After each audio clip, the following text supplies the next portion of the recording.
Министрлер кабинетинин төрагасы Адылбек Касмалиев Япониянын Кыргызстандагы атайын жана ыйгарым укуктуу элчиси менен жолукту. Жолугушууда тараптар кыргыз-япон мамилелеринин учурдагы абалын жана мындан ары дагы өнүктүрүүнүн келечегин талкуулап, соода-экономикалык кызматташуу жана инвестиция тартуу маселелерине өзгөчө көңүл бурушту.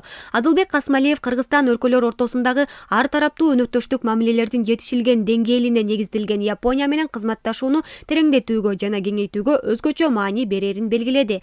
JICA JDS программаларынын жана Кыргыз-Япон адамдык өнүгүү борборунун алкагында Япониянын колдоосуна ыраазычылык билдирген Минкап төрагасы улуттук экономикалык долбоор статусун алган JICA-нын бир айыл бир продукт долбоорунун ийгиликтүү ишке ашырылышын кубаттады. Ошондой эле япониялык инвесторлордун биргелешкен долбоорлорго катышуусу Борбор Азиянын экономикалык байланышын арттырары жана Япония менен соода алака бекемделе турганын белгиледи. Өз кезегинде элчи Хидеки Года Минкап төрагасына үстүбүздөгү жылдын 3-февралында Япониянын премьер-министринин атайын өкүлү Акихиза Нагашиманын Кыргызстанга боло турган сапары тууралуу маалымат берди. Анын сапарынын алкагында Кыргыз-Япон кызматташтыгын өнүктүрүүнүн келечегин талкуулап, Борбор Азия-Япония диалогунун мамлекет башчыларынын биринчи саммитине даярдык көрүү маселелери каралат. Жолугушуунун соңунда тараптар көп кырдуу Кыргыз-Япон өнөктөштүгүн мындан ары да чыңдоого өз ара кызыктар экендиктерин билдиришти.